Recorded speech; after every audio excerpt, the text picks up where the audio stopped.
news. This is the News Diary. And at this point in time, we want to cross over to our sister station, Spice FM, to be more specific, the Situation Room, where they sat down with Mutahi Kagwe, a former cabinet secretary in the Ministry of Health. And in that conversation, they focused on the budget and involvement of young business people in politics. Enjoy that particular interview. I'll see you again at 10 a.m.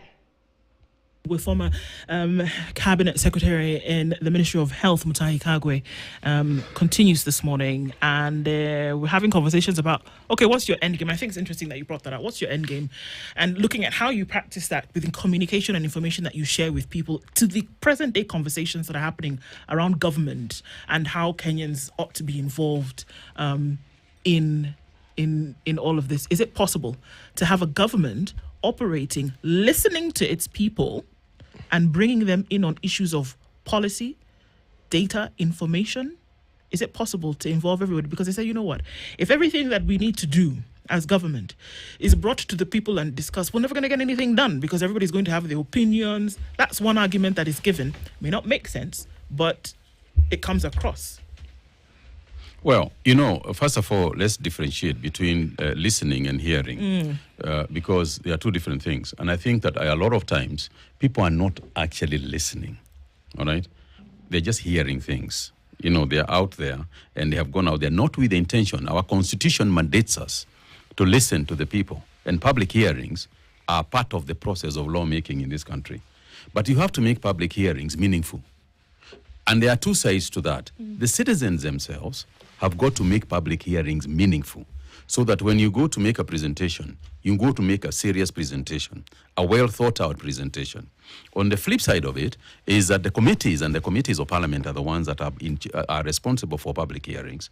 They have got to go and listen and actually listen and hear what people are saying. Now, it all depends on where you came from, If your idea was to create some political capital, where, for example, you go there and you say, I'm going to tax bread 16%, I am going to tax sanitary pads, I'm even going to tax diapers. Diapers. For goodness sake. What am I missing here? You know? So you know very well people are going to make noise. You know very well people are going to complain about bread because that's the last thing that you tax. But you are doing it so that you put people in this pit hole, all right? You make people jump into a hole. You watch them scream inside there. Then you lift them up for them to praise you. You say, oh, you are so kind, you removed us. You are so nice, you removed tax on bread. It wasn't supposed to be here in the first place. Nobody in his right mind is going to do that right now. So you know very well this is just a political. What are you saying, Mutahi? I am saying in my mind it was never supposed to be there. Sure, we can say it was not supposed to be there, but are you saying that it was put there knowing full well that it would be removed? Absolutely. In order for this glorification that you're talking about to happen? I believe it. It is the only explanation. There is no other explanation that I can see. Because you cannot honestly tell me that at a time when Kenyans are crying as much as they are, you go out there and say, guess what? You know, it's not enough that you are crying. I'm going to put some tax on bread. Yep. And you're talking about babies? I'm going to tax your babies too. And women here are screaming and making so much noise about other things. Forget about the dress. I'm going to tax your sanitary pads too. Seriously. And you expect me to believe that this is what you intend to do? I don't believe it. I believe that what you want to do, there is this tendency, this philosophy of put people in the hole, remove them from the hole, and they will praise you. So take us to Canaan. We are in Canaan. Take us to Egypt, so to speak. Take us to Egypt. We'll bring you back from Egypt, and you'll be our Moses. All right. So I honestly believe that there is no way anybody would have proposed those kind of taxes at this particular time. So forgive me if I don't believe it. I just don't see it. I see it simply as a political maneuver. All right. But they have been called out. All right. It has been called out. And I think that next time, and that was an end game. You're talking about end games. To me, that was an end game. It didn't work. I think it has backfired. I think that Kenyans are not going to praise anybody because of saying that you're not going to tax bread. There are some other, some other taxes that are still there, that need to be looked at. And I hope that in the amendments, during the amendments stage of the bill, there will be more amendments that will be made. Now, I want to emphasize that I appreciate that countries must be financed through taxation.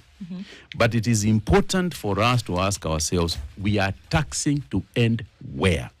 All right? Where do we want to go when we tax? That's essentially what I'm saying. And therefore, when you see people in the streets, they get it. All right?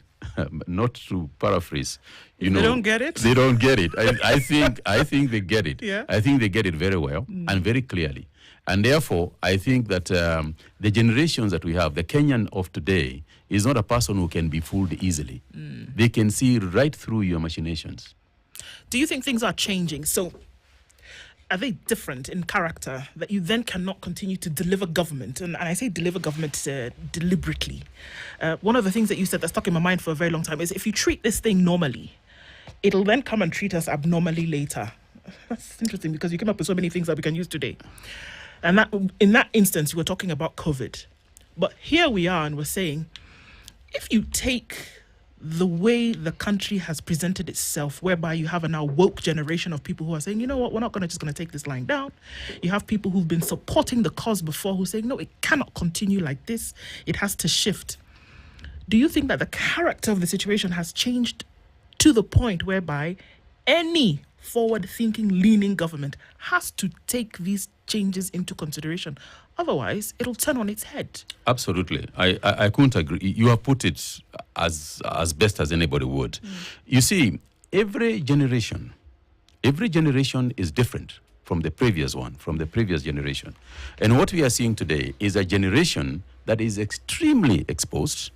When we were growing up, there was only one phone in the village. Somewhere where they used to ring, and then you would call the operator, and then the operator would call you 2 hours later and tell you whether he has connected you. That's the world we grew in. Oh, goodness. These people are growing up in a completely different world altogether. We are talking about a people who are extremely exposed, as I said. We are people who are extremely knowledgeable, much smarter than we were ever were at that age. And for a long time, this is also a generation that has stayed away from politics, that stayed away from public responsibility. And here comes the crunch. They have been pushed and pushed to the extent that they have now clearly realized that it's their lives, that politics is what makes their lives. Like Moi said, siasa mbaya, maisha mbaya. It has dawned on them now that it's about us. If we have a poor government, if we have members of parliament who can't defend a budget, then it is we who will suffer. It is our jobs that will go. And I think that realization has pushed them to the point where now they are taking responsibility. What you saw yesterday is part of the process of taking responsibility and taking the bull by the horns, so to speak. That was a very historic and momentous occasion in our nation to realize that people do not need to be led by a famous politician to object to a situation that they don't like. Yeah. And I think that if anybody didn't realize it, if it didn't dawn on anybody, then that person is blind. As blind as you can get. Yes, Wanya. Can I jump in there? There's something you said that's really provoked me. I was there yesterday in the backgrounds trying to figure out what's happening, just really mystified. I haven't done very many marches. I've done enough in my time. And it wasn't a march. It was just the way Gen Zs do their thing. So it was an amazing energy. And in the process, there were also celebrities on the ground. And when you talk about, we had written off, maybe there was this perception that Gen Zs like the soft life. In fact, there's a song that had come out about soft life about 2 years ago. And the musician who sang that song, Blinky B, was at the march yesterday. So as you said that, I made this association and said, this is the soft life generation. And they've come out and they've said enough with these, this political misbehavior. And I love the character they brought to the march. It's creative. Their communication, you're a communication expert. And we've seen Gen Zs are expert plus.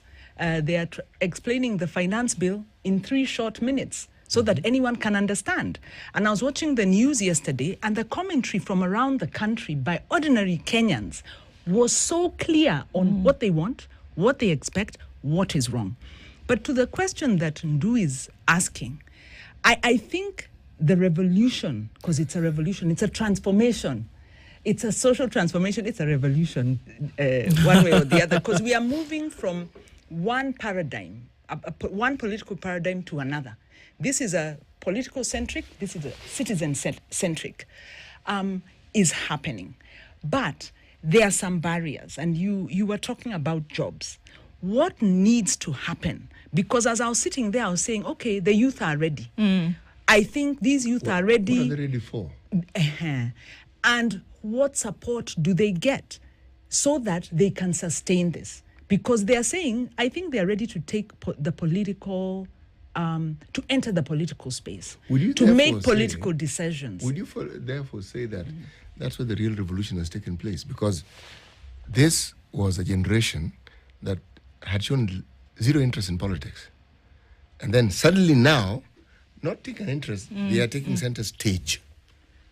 And I would say they had shown zero interest because even if you look at the elections registration, the voter registration, we had a large section of youth that did not bother to register. Then another large section did not bother to vote because they were disaffected. So actually their protest had been happening. They were looking and saying this isn't adding up, and now they've come out. So they are ready. Would you say that soft life of theirs was affected in some way or the other? How would you maybe that's what needed to be done. There you go. Yeah. And they realized, wait a moment, this thing that I'm ignoring actually affects my life in ways I did not actually. And look at what has happened. But isn't there always an opportunity where that iron strikes and then you see that something needed to happen in order for those waters to break through? I think the following. First of all, let me just emphasize what Wanjiru said about the inertness, the ignorance with which the young people have been treating politics. And we've been talking about this for a long time. Some 5 million Kenyans, 5 million people who were eligible to vote did not even register to vote. 5 million of them. 8 million registered but did not even vote. All right? 8 million of them. So you're talking about some 13 million. The president of the Republic of Kenya was voted in with some 7-point-something million votes.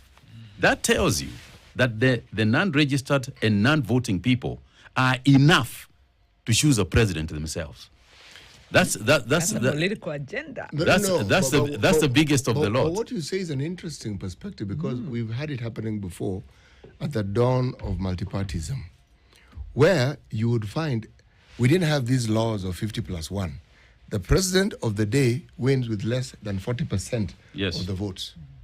But they win, meaning... In fact, sometimes, one time it was 36%. Yes, one time it was 36%, which means those who didn't vote for you are more than those who voted for you. How would you know that those who are in positions, and it doesn't matter whatever level, because here we are talking about governance, broad strokes. How would you know, or how would we be convinced that those who sit in positions of government then are taking these positions into consideration, the voice of the people, the voice of those who are, in young business, the voice of students, at the very, from bottom to top? How would we see? What would the manifestation of that be? Well, I think the proof of the pudding, as they say, is in the eating. In this sense, what is it that they want? What is it that the citizens want? If the citizens are getting what they want, if we are moving towards the citizens' common agenda, then yes, that is, we are succeeding in what we want to do. But more importantly, and to the topic of the day, is to realize that now that the citizens, now that the Gen Z and other people, and even older people, are now realizing the importance of the political space in terms of their lives and their lifestyles. I think that one of the things that must come to bear, is that not only must they be in the streets, which is a good thing because they are expressing their constitutional right. And I think that it's wrong, and I must also say this, it is wrong for the police to interfere with a peaceful demonstration. Gen Zs are not violent. There was no expression of any violence. There was no stone thrown anywhere. And I think that the best that the police should do is to protect the demonstrators and to just govern so that walk along them, do whatever you want, observe the demonstrations, but do not start violence. These are your children. You're starting violence on.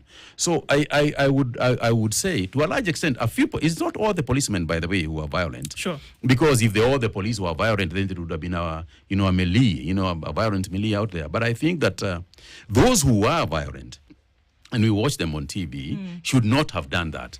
Let people demonstrate peacefully. Let them make noise, all right? Noise is a way of expression. And you can't arrest somebody because they are shouting or making noise. And I think one of the things that happened to this nation is that the democratic space has entrenched itself so deeply that there is no amount of violence that can be able to defeat it today. All right? It's going to be there. The second point of this is this. I think that the involvement, to your point, if you really want to see change, the involvement of Gen Z and other younger people, and I particularly want to address the Gen Zs who are in business, because one of the missing links in politics, if you ask me today, is that there are not enough voices talking issues that relate to people's lives. In other words, how informed are the younger people who are pretending to be in parliament, in county assemblies? How informed are they in order for them to create this change? It is not enough that you just put a young person there. The young person has to have the ability and capacity, to inform change. And I think that what has happened in the past, and I hope that this is going to change, is that young successful people see politics as a dirty thing that they don't want to get involved in. All right? That is something. I'm a businessman. And I can tell you, when I was 30 years old, working in this place where we are now, in the Standard Group, I was invited by some 4 wazees in Nyeri County who told me that I should join politics. I told them I have got a very good job at the Standard. I have no intentions of ever joining politics because I'm not a politician. Politics is for some other people. And an old man, the late Councillor Kiongo, told me at that point, and I remembered it in 1996 when I was going broke in my business. He told me that you will come to realize one day that these businesses you are so fond of, these businesses that you are doing, will be nothing if the politics is not right. If the politics is not right, these businesses that you are doing, these jobs that you are creating, you'll not be able to create if the politics is not right. And I think that this is what the younger generation must come also to see. Years later, I saw it with my own eyes. I experienced it myself when Moi printed money in 1992, when we had hyperinflation. Right. The business that I had started, having left the Standard, collapsed. Inflation went hyper. Interest rates went to 46%. All right, and there was no way. Unless you are running a cocaine business, there is no way you are going to survive. So, and that was politics, printing of money. So, and why are so we have to come to realize that we want this young generation to produce able people. And how are they going to get involved? I'll propose 3 ways. The first one is that they must identify individuals, and we, older politicians, must participate in this. And you must participate in this city, all right?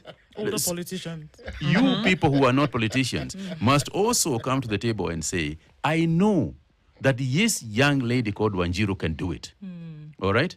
But she's shy. She doesn't want to get dirty. She doesn't want to get in there. We must call her in, convince her that you should do it, all right? Gandhi in India, the fight for India and the freedom of India was bought by Gandhi. Gandhi was a lawyer. At some point, when he went back to India from South Africa, he didn't actually want to get involved. until the federal lawyers called him and said, no, this is not what you're supposed to be doing. You're supposed to be leading the people, not here sitting in a law firm. Okay? And that's what happened. So the first thing is identifying and convincing those people. The second thing to say is that not all young people, not all business people are going to be politicians. Yeah. Thank God, not all of them. So that a majority of them are going still to be doing business and creating jobs, which is really what we want. But they must also have their friends, their kin, their people of similar minds, similar thinking, working within Parliament so that they can support them. So those who are not going to join politics should then provide ideas, should then provide funding, support for those who are going to be in the field fighting for themselves. Is going to do this, which is the third thing. What we are trying to do is raise the level of our politics. All right? We remove gangsterism from politics and raise the level so that people can feel comfortable being in politics. A lot of young ladies, for example, don't feel comfortable at all being in the political space. Why? Because of the gangsterism nature of politics. And I think that we need to raise that level. We need to raise the level of debate, and so on. One of the things that the president said yesterday, and which to a point was true, is that today everybody is debating about the finance bill. Yes. All right? Everybody is debating about the finance bill. Everybody is aware of that there is a debt and so on. I agree with him. Thank God that is happening, because if they want, then you would have passed a bill, that has got some very dirty things in it. Having said that, the issue is, even as we pass the bill today, what are we doing it for? What is it we want to do? How are we going to measure the success of the budget that we have put forth? Can we say how many jobs, for instance, do we want to create by the end of the financial year, so that we can say we are taxing you because by the end of this financial year, this is the number of jobs that we want to create. And this is the way we are doing it. We are reducing duty on manufacturing goods, all right? We are paying pending bills, because pending bills have been there for a very long time. Kibaki time, Uhuru time, and they are still there. But if you can come up with a solution and tell us we are paying the pending bills to the young business people, so that they pay, so that they can create jobs. Mutahi, let me ask you this question. Your position is a very unique one. Even the time we went into politics and the various things you've done in politics, from member of parliament to being a minister, to being a senator, to being a minister again. Now that you're not involved in active politics, or no, you may be involved in active politics, but you don't have a political seat. When you're in and out of politics, there's knowledge you glean. There's an understanding of certain things that you acquire when you're in there and then when you're out. Why is it that political parties, and you belong to some, why is that we have never seen them nurturing young members of their political parties to do the very thing that we're discussing now? Because then the pool of young people who would have been nurtured, and in being nurtured would have been imbued with the understanding that they in turn, when the turn comes, would nurture people who would carry on the very things we're saying. Well, Siti, let me first say this. Like Martin Luther King said, it is always the right time to do the right thing. And that's why we are speaking. That's why we are here. That's what we are trying to do now. All right? This is what we are talking about, young people getting involved. I think that, for a long time, political parties in this country have had only one purpose. To go to parliament. Yes. To get elected. Period. If you ask anybody the difference between Party A and Party B in terms of ideals, in terms of philosophy, you'll find that there is none. None.